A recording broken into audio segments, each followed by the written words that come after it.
जो गाइडलाइन है, आज जो बैलेट पेपर पकड़े गए हैं सोनभद्र में, जो बैलेट पेपर पकड़े गए हैं आपके बरेली में, जिस तरह ईवीएम्स को ले आया जाता है, ये सवाल बड़ा है। अधिकारी वही भाषा बोलेंगे जो उनको बोलने के लिए सरकार कहेगी। बनारस जैसी पोस्टिंग किसी डीएम को मिली होगी, इस डीएम को मैं भी जानता हूं। जब पहली पोस्टिंग मैंने मुजफ्फरनगर दी थी, मैं नहीं जानता ये डीएम कौन है, किसकी सिफारिश पे ये मुजफ्फरनगर पहली बार गया था। बेईमानी करा रहा है ये डीएम, और जवाब ये डीएम का कि ट्रेनिंग के लिए जा रहे हैं। तो आखिरकार पॉलिटिकल पार्टीज को क्यों नहीं जानकारी दी?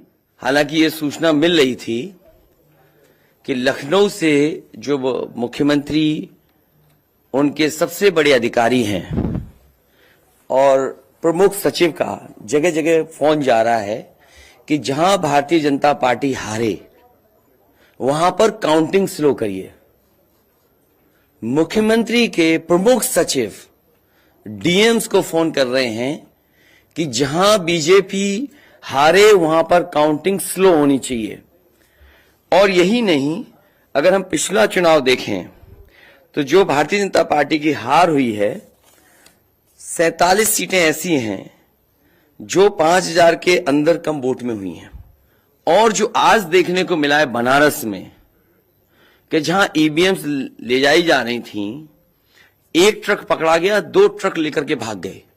अगर सरकार चोरी नहीं कर रही थी, ये वोट की चोरी जो नहीं कर रही थी, तो कम से कम बताए कि एक गाड़ी रोक ली, पकड़ी गई, लाइव है, अभी भी हम लाइव देख सकते हैं। 2 गाड़ियां क्यों भागी? अगर कोई चोरी नहीं थी, प्रशासन ने, सिक्योरिटी ने इतना इंतजाम क्यों नहीं किया? इतनी फोर्स है, अभी इलेक्शन की फोर्स गई नहीं है यूपी से, तो आखिरकार अधिकारी क्यों नहीं कर रहे थे? क्या वजह है कि बिना सिक्योरिटी, बिना इतने इंतजाम के ईवीएम्स जा रही हैं? और ईवीएम्स के बारे में ये मानना है कि किसी भी वेयर हाउस में रखी हो या किसी भी स्ट्रांग रूम में रखी हो, तो बिना प्रत्याशी के जानकारी के आप मूव नहीं कर सकते हैं। अगर आपको ईवीएम्स को मूव करना है तो कम से कम जो प्रत्याशी चुनाव लड़ रहे हैं उनकी जानकारी में होना चाहिए। और सोचिए, मुख्यमंत्री आवास से प्रमुख सचिव, मुख्यमंत्री जगह जगह फोन कर रहे हो और डीएम्स को बता रहे हो। ये घबरा गए उसी दिन जिस दिन अखबारों में कुछ जगह आया कि कहीं पार्क की सफाई हो रही है, कहीं घर की सफाई हो रही है।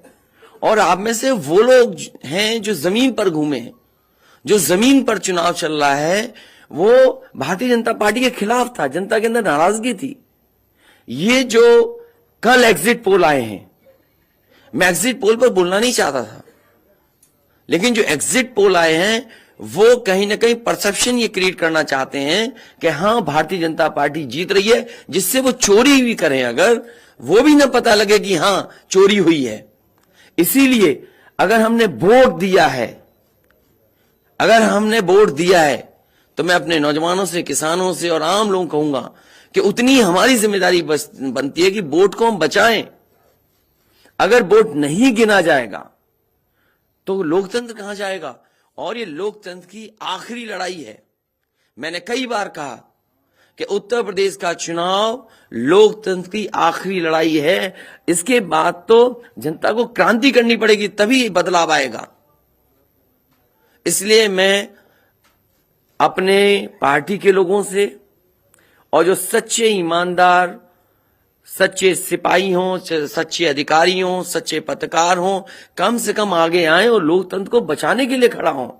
और मैं अपनी पार्टी के लोगों से कहूंगा कि जब तक काउंटिंग न हो जाए तब तक कम से कम ये नजर रखें और लगातार निगरानी रखें कि कैसे वोट बचाया जा सकता है, कैसे जहां पर मशीनें रखी हैं कोई किसी का आना जाना ना हो। ये लोकतंत्र के लिए बहुत ही खतरे का समय है। जो दल हार गया, अब उसके बस में यही है जो अब करने जा रहे हैं। ये जितने कुछ एग्जिट पोल हुए हैं वो इसीलिए हुए हैं कि अगर वो चोरी भी करें तो शायद नजर ना आए। अब ईवीएम्स पकड़ी गई हैं, बहाना कोई ना कोई अधिकारी बताएंगे कि हम ईवीएम्स इसलिए ले जा रहे थे। आखिरकार फोर्स के साथ क्यों नहीं ईवीएम्स जा रही थी? ये तो ईवीएम की एक बनारस की जो अभी भी लाइव चल रहा है वो घटना है। बरेली में एक स्ट्रांग रूम से बाहर नगर पालिका की कचड़े की गाड़ी में, जिसका नंबर UP25DT9166 में 3 बक्से सील पकड़े गए, जो सील बक्से थे। एक बक्से में सादा बैलेट पेपर था तथा 2 बक्से में मोहरें, रजिस्टर तथा सील करने वाला सामान था। करीबन 500 बैलेट पेपर पकड़े गए। इसी तरह सोनभद्र का है कि सोनभद्र में भी बड़े पैमाने पे चीजें पकड़ी गई। वो भी लोग समझ में आ गया तो उन्होंने देखा, एसडीएम को रोका। एसडीएम घोरावल जनपद सोनभद्र में खाली मत पर अपनी गाड़ी से पॉलिटेक्निक कॉलेज ले जाते हुए पकड़े गए। क्या सफाई देगी सरकार? इसीलिए मैंने कहा प्रमुख सचिव मुख्यमंत्री आप जानकारी कर लें। अगर आपके डीएम्स कोई जानकार हैं, उन्होंने खुद बताया है कि वहां से लखनऊ से फोन आ रहे हैं कि जहां पर भारतीय जनता पार्टी हार रही हो वहां पर काउंटिंग स्लो हो और रात तक काउंटिंग लेकर के जाइए। ये लोकतंत्र का आखिरी चुनाव है। इसके बाद तो जिस तरीके से आजादी के लिए लड़ाई लड़ी गई थी उसी तरह की हमें और आपको क्रांति करनी पड़ेगी। मैं तो अपने नौजवानों से अपील करूंगा कि जहां किसान इतने साल बैठे रहे तब सरकार झुकी। कम से कम 3 दिन लोकतंत्र के अखंड प्रहरी बनकर के ईवीएम्स को बचाएं और चुनाव को बचाएं। मैं किसी डीएम का इसलिए नहीं मानूंगा। डीएम कौन होता है? अगर प्रमुख सचिव मुख्यमंत्री फोन करेगा, डीएम क्या कर सकता है? डीएम की क्या हैसियत है? ये फिर जो प्रत्याशी लड़ने रहे थे उनको आखिरकार डीएम ने क्यों नहीं बताया? डीएम अगर ये जवाब दे रहा है तो उस डीएम से पूछिए कि डीएम ये बताओ कि तुमने जो प्रत्याशी चुनाव लड़े थे उसके बारे में क्यों नहीं बताया उन प्रत्याशियों को? ये डीएम आखिरकार किसके नीचे काम कर रहे हैं? और बनारस जैसी पोस्टिंग किसी डीएम को मिली होगी, इस डीएम को मैं भी जानता हूं। जब पहली पोस्टिंग मैंने मुजफ्फरनगर दी थी, मैं नहीं जानता ये डीएम कौन है, किसकी सिफारिश पे ये मुजफ्फरनगर पहली बार गया था। बेईमानी करा रहा है ये डीएम। और जवाब ये डीएम का कि ट्रेनिंग के लिए जा रहे हैं। तो आखिरकार पॉलिटिकल पार्टीज को क्यों नहीं जानकारी दी? क्या जवाब है उनके पास इसका? और जब बाकायदा गाइडलाइन लिखी हुई है यहां पर कि आप ईवीएम्स का मूवमेंट नहीं कर सकते, आप कैसे ईवीएम का मूवमेंट कर रहे हैं? आप पूछिए जिन्होंने दिया बयान। अरे भाई, मैं तो कह रहा हूं किसी आपने जो पॉलिटिकल चुनाव लड़ रहे हैं उनके बारे में क्यों नहीं बोले आप? और आप भी डीएम की बात को मानते हो।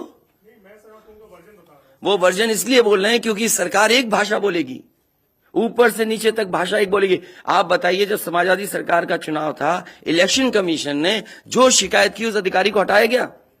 आज इलेक्शन कमीशन ने किसी अधिकारी को हटाया हो? एक अधिकारी अगर इलेक्शन कमीशन हटाया हो तो बता दो। मुझे कोई उम्मीद नहीं। इसीलिए मैं कह रहा हूं कि लोगों को लड़ना पड़ेगा। अगर लोकतंत्र बचाना है तो कहीं ना कहीं तैयारी करनी पड़ेगी लोकतंत्र बचाने के लिए।